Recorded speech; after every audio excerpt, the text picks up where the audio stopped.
ఓం నమో బ్రహ్మాదిభ్యో బ్రహ్మ విద్యా సంప్రదాయకర్తృభ్యో వంశ ఋషిభ్యో మహద్భ్యో నమో గురుభ్యః. మంగళం గురుదేవాయ మహనీయ గుణాత్మనే సర్వలోకశరణ్యాయ సాధురూపాయ మంగళం. హరి ఓం. శ్రీ గురుభ్యో నమః. ప్రతి వ్యక్తి సత్ చిత్ ఆనంద స్వరూపుడని శృతులు ఘోషించి చెప్తున్నాయి కదండి. సచ్చిదానంద స్వరూపుడు. ఇప్పుడు మనము సత్ చిత్ స్వరూపులం అవునా కాదా అనేది చిన్న విచారణ చేసి తెలుసుకుందామండి. సత్ అంటే ఏందండి? ఉనికి అంటే ఉండడం. ఎటువంటి ఉనికి? ఒకప్పుడు ఉండి ఒకప్పుడు లేనిది కాదు. ఈరోజు ఉండి రేపు లేనిది కాదు. ఎప్పుడు ఉండేది సత్ అండి. ఏదైతే ఎప్పుడు ఉంటుందో అది సత్. త్రికాలేపి తిష్టతి. ఏదైతే 3 కాలాల్లోనూ ఉంటుందో అది సత్. అది ఎలా ఉంటుంది? చిత్ స్వరూపంగా ఉంటుంది. అంటే అన్నిటినీ తెలుసుకుంటూ జ్ఞాన స్వరూపంగా ఉంటుంది. అది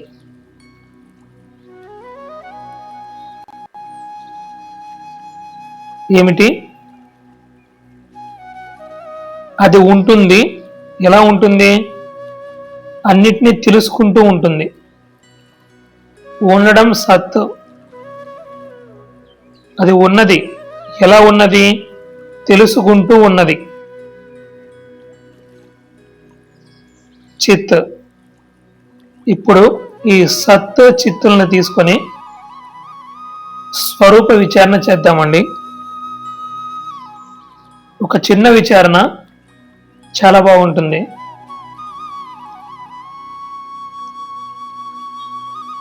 చూడండి, ఇప్పుడు నేను మేలుకొని ఉన్నాను. ఇప్పుడు మీరందరూ మేలుకొని ఉన్నారండి. ఉన్నారు.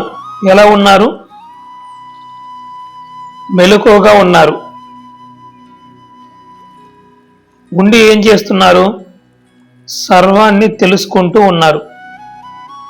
మీ కంటికి కనిపించే ప్రతి దృశ్యము అంటే చూడబడేదండి. ప్రతి దృశ్యము మీకు తెలుస్తూ ఉన్నది కదా.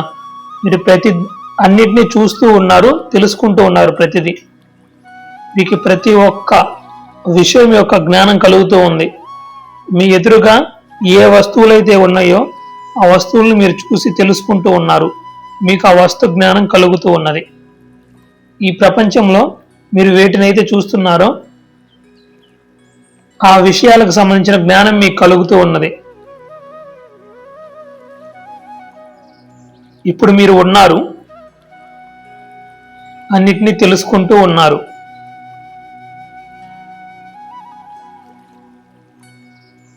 ఇప్పుడు ఇక్కడి నుంచి నిద్రలోకి వెళ్ళారు. నిద్రలో ఒక కల వచ్చింది, ఒక స్వప్నం వచ్చింది. మీరు ఆ స్వప్నాన్ని చూస్తూ ఉన్నారు. ఎలా ఉన్నారు? ఆ స్వప్నాన్ని చూస్తూ ఉన్నారు. చూస్తూ ఉండడం అంటే తెలుసుకుంటూ ఉండడం అండి. ఆ స్వప్నాన్ని చూస్తూ అందులో విషయాలను తెలుసుకుంటూ ఉన్నారు. ఇప్పుడు ఆ స్వప్నావస్థలో ఈ జాగ్రత్త ప్రపంచం అంటే ఇప్పుడు మీరు మేలుకొని ఉన్నప్పుడు ఉన్న ప్రపంచం అక్కడ లేదండి. ఇదే ప్రపంచం అక్కడ ఉన్నట్లయితే ఇక్కడ మీకు అప్పు ఇచ్చిన వాడు కలలో అప్పు తీర్చమని మీ వెంట పడాలి. కానీ అలా జరుగుతుందా? జరగడం లేదు. నిజంగా ఇక్కడ ఈ ప్రపంచం అక్కడ ఉండేటట్లయితే ఇక్కడ మీకు అప్పులు ఇచ్చిన వాళ్ళందరూ అక్కడ స్వప్నంలో మీ వెంట పడాలి అప్పు తీర్చమని. అలా జరుగుతుందా? లేదు.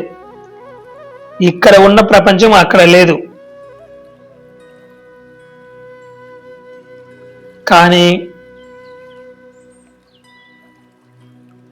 ఇక్కడ ప్రపంచం అక్కడ లేకపోయినా కానీ, స్వప్నావస్థలో ఈ జాగ్రత్త ప్రపంచం అనేది లేకపోయినా కానీ, ఈ జాగ్రత్త ప్రపంచాన్ని అనుభవించిన వాడే స్వప్న ప్రపంచాన్ని కూడా అనుభవిస్తున్నాడండి.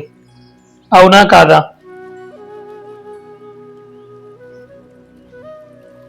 జాగ్రత్తని అనుభవించిన వాడే స్వప్నాన్ని కూడా అనుభవిస్తున్నాడు. జాగ్రత్త స్వప్నంలో లేదండి. కానీ జాగ్రత్తని అనుభవించిన వాడే స్వప్నాన్ని అనుభవిస్తున్నాడు. ఎలా చెప్పగలము అంటే, ఈ స్వప్నం నుంచి మరలా జాగ్రత్తావస్థకు వచ్చినప్పుడు తన కళని చెప్తున్నాడు. చూసారా అండి, నాకు ఫలానా కళ వచ్చింది అని చెప్పి. ఎలా చెప్తున్నాడండి? తన స్మృతి అంటే తన అనుభవాన్ని గుర్తు చేసుకునే కదా చెప్పేది.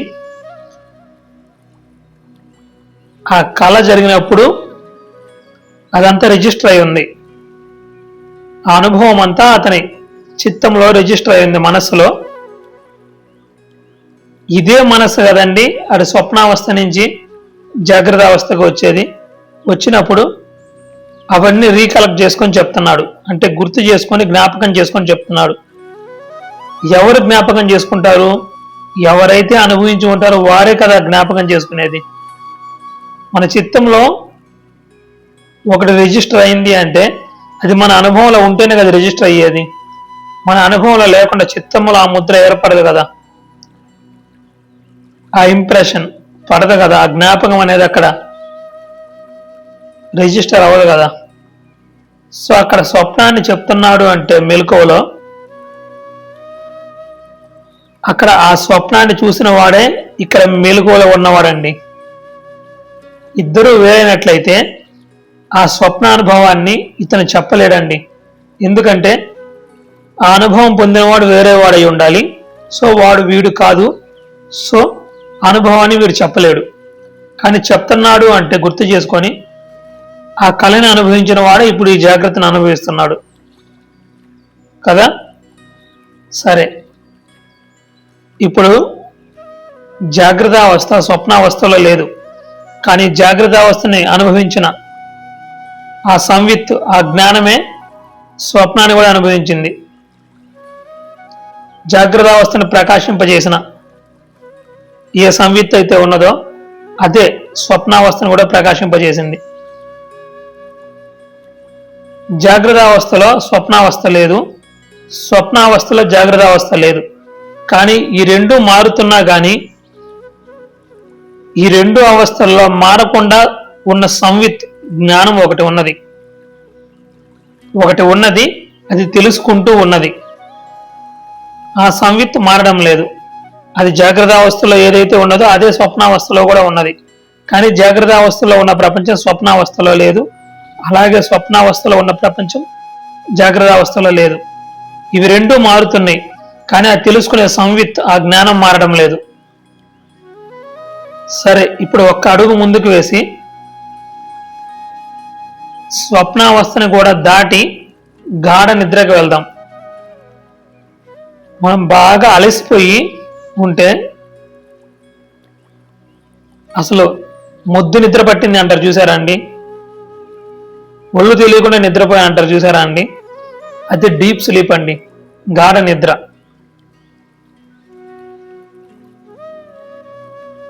బాగా అలసిపోయినప్పుడు డీప్ స్లీప్లోకి వెళ్తారండి. చూడండి, ఈ స్వప్నావస్థ నుంచి గాఢ నిద్ర, దాన్ని సుషుప్తి అంటారు కదండి, సుషుప్తి అవస్థ. ఈ గాఢ నిద్రకు వెళ్ళినప్పుడు ఆ గాఢ నిద్రలో ఏ ప్రపంచమో ఉండదండి. ఇటు ఈ జాగ్రత్త స్థూల ప్రపంచము ఉండదు, అటు స్వప్న ప్రపంచము ఉండదు. ఏ ప్రపంచాలు అక్కడ ఉండవు. అక్కడ కనుక ప్రపంచాలు ఉన్నట్లయితే మేల్కొన్న తర్వాత నేను ఫలానాది చూశాను, నాకు ఫలానా కళ వచ్చింది అని చెప్పేవాడు. కానీ కళను కూడా దాటి వెళ్తున్నాడు అంటే అక్కడ ఏమీ తెలియట్లేదు అని చెప్తున్నాడు. మేల్కొన్న తర్వాత నాకు ఏమీ తెలియలేదు, హాయిగా నిద్ర పట్టింది అని చెప్తున్నాడు. ఏమీ తెలియలేదు అంటున్నాడు అంటే అక్కడ రెండు ప్రపంచాలు లేవండి. జాగ్రత్త ఎగిరిపోయింది, స్వప్నం ఎగిరిపోయింది. అక్కడ ఎటువంటి ప్రపంచం లేదు. అక్కడ ఏమీ లేకపోయినా కానీ ఆ ఏమీ లేని దాన్ని తెలుసుకునే సంవిత్ ఒకటి ఉన్నదండి అక్కడ. ఇవి ఏమీ లేకపోయినా కానీ ఏమీ లేదు, ఏమీ తెలియటం లేదు అని తెలుసుకునే, ఏమీ తెలియటం లేదు అనే అజ్ఞానాన్ని కూడా తెలుసుకునే తెలివి అక్కడ ఒకటి ఉన్నదండి. ఆ తెలివి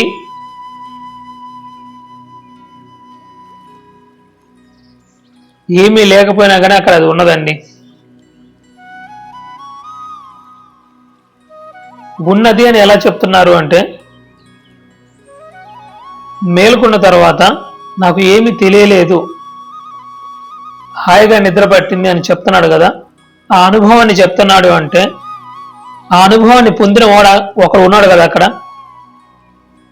ఆ పొందిన వాడే మేలుకున్న తర్వాత తన అనుభవాన్ని గుర్తు చేసుకొని చెప్తున్నాడు. దాన్నే ప్రత్యభిజ్ఞ అంటారు. అంటే స్మృతే గుర్తు చేసుకొని చెప్తున్నాడు అంటే ఆ అనుభవాన్ని పొందిన వాడే ఇప్పుడు ఈ జాగ్రత్తలో ఉన్నవాడు కదండి. సుషుప్తిలో ఉన్నవాడు వేరు, జాగ్రత్తలో ఉన్నవాడు వేరు. అయితే తన గత అనుభవాన్ని, సుషుప్తిలో తను అనుభవించిన అనుభవాన్ని ఇతను చెప్పలేడు. కానీ చెప్తున్నాడు అంటే అక్కడ సుషుప్తిలో ఉన్నవాడే ఇక్కడ జాగ్రత్తలో ఉన్నవాడండి. ఇద్దరు ఒకరే.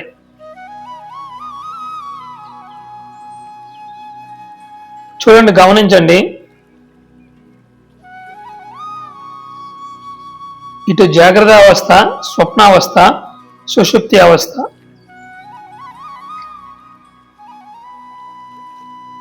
ఈ మూడు అవస్థలను గమనిస్తే ఒక అవస్థ మరో అవస్థలో లేదండి.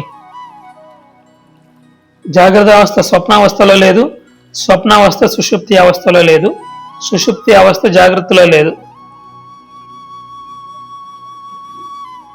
జాగ్రత్త సుషుప్తిలో లేదు, సుషుప్తి స్వప్నంలో లేదు, స్వప్నం సుషుప్తిలో లేదు. ఈ అవస్థలన్నీ మారుతున్నాయండి. ఈ అవస్థలు మారుతున్నా ఈ మారే అవస్థలను కూడా ప్రకాశింపచేస్తూ ఈ మారే అవస్థలను తెలుసుకుంటూ మారకుండా ఉండే తెలివి ఒకటి ఉన్నదండి. సంవిత్ ఒకటి ఉన్నదండి. ఉన్నది, జ్ఞానరూపంగా ఉన్నది, తెలుసుకుంటూ ఉన్నది. అది ఈ మూడు అవస్థలు మారుతున్నా కానీ అది మాత్రం ఎటువంటి వికారము, నిర్వికారంగా ఎటువంటి మార్పు లేకుండా అన్నిటినీ తెలుసుకుంటూ ఉన్నది.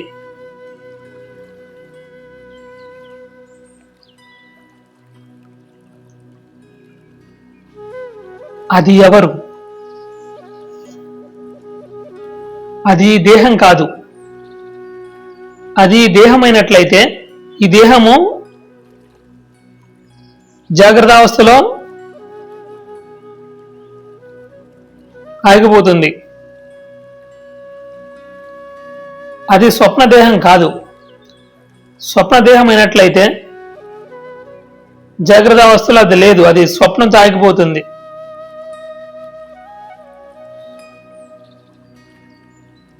మరి ఏమిటది? అది మీ స్వరూపం అండి. ఏదైతే ఈ మూడు అవస్థలు మారుతున్నా మారకుండా ఏదైతే తెలుసుకుంటూ ఉన్నదో అది మీ స్వరూపం అండి. అది ఇవేమీ లేకపోయినా కానీ అది ఉన్నదండి. ఈ మూడు అవస్థలకి విలక్షణంగా అన్నిటినీ తెలుసుకుంటూ ఒకటి ఉన్నదండి. ఇవి మారుతున్నా అది మాత్రం మారకుండా అన్నిటినీ తెలుసుకుంటూ అన్నిటినీ ప్రకాశింపచేస్తూ ఒకటి ఉన్నదండి. అదే తురీయమైన బ్రహ్మము. అదే తురీయుడైన బ్రహ్మము. అందుకే మనకి ఉపనిషత్తు చెప్తున్నదండి, అవస్థాత్రయ విలక్షణ తురీయ ఆత్మ అహమస్మి. అవస్థాత్రయ విలక్షణ తురీయ ఆత్మ అహమస్మి అంటే ఈ అవస్థలని చూసారండి, ఈ మూడు అవస్థలకి విలక్షణంగా ఉన్న ఆ తురీయుడైన ఆ బ్రహ్మం ఉంది చూసారా, అది నేనే అయి ఉన్నాను. తురీయము సాధారణంగా తురీయము అవస్థ అంటారు కదండి, తురీయం అవస్థ కాదండి. ఎందుకంటే అవస్థలు మారుతున్నా అది మారడం లేదు. మారే అవస్థలను మారకుండా తెలుసుకుంటూ ఉంది కనుక తురీయం అవస్థ కాదండి, అది స్వరూపం అండి. తురీయము అది అవస్థ కాదండి, స్వరూపం. ఋషులు, ద్రష్టలైన ఋషులు సత్యాన్ని ఈ విధంగానే విచారణ చేసి తెలుసుకున్నారండి, పట్టుకున్నారండి. వారు బయట వెతకలేదండి, తన లోపలే వెతికారు. పంచకోశాలని జల్లెడు పెట్టారండి, 3 అవస్థల్ని జల్లెడు పెట్టారు. జల్లెడు పెట్టి ఆ ఆత్మరూప మాణిక్యం ఉండేది చూసారండి, దాన్ని పట్టుకున్నారండి. మనము కూడా పట్టుకోవచ్చండి, కావాల్సింది విచారణ అండి. ఆ జల్లెడ పట్టాలండి మనం కూడా. అందుకే మహాత్ములు చెప్తున్నారండి, వేదాహమేతం పురుషం మహాంతం ఆదిత్యవర్ణం తమసః పరస్తాత్ అని. ఓ జనులారా, భగవంతుని బిడ్డలారా, ఆత్మస్వరూపులారా, ప్రకాశవంతమై దేదీప్యమానమైన అజ్ఞాన రూప తమస్సుకు ఆవల ఉన్నట్టి మహాపురుషుణ్ణి, మహాశక్తిని, మహా తేజస్సును మేము ప్రత్యక్షంగా చూడగలిగితిమి, తెలుసుకొనగలిగితిమి. మీరు కూడా చూడవచ్చును, మీరు కూడా తెలుసుకొనవచ్చును అని ఋషులు ఎలుగెత్తి చాటుతున్నారండి. వారు భగవంతుని ఎక్కడ కనుక్కున్నారండి? బయటనా కాదండి, లోన, తమ శరీరంలోనేనండి. మట్టితో చేయబడిన శరీరంలోనే ఆత్మరూప మాణిక్యంను వాళ్ళు కనుక్కున్నారండి. వారి అన్వేషణ బయట కొనసాగించలేదండి, లోపలనే కొనసాగించారండి. లోపల సాగించారు అన్వేషణ. పంచకోశాలని, 3 అవస్థల్ని బాగా వెతికి గాలించి ఆత్మదేవుణ్ణి పట్టుకున్నారండి ఋషులు. మనం కూడా జల్లెడ పెడితే ఆ ఆత్మరూప మాణిక్యం మనకి లభిస్తుందండి. హరి ఓం. ఓం సర్వే జనా సుఖినో భవంతు, సమస్త సన్మంగళాని సంతు. అసతో మా సద్గమయ, తమసో మా జ్యోతిర్గమయ, మృత్యోర్మా అమృతంగమయ. ఓం శాంతి శాంతి శాంతి.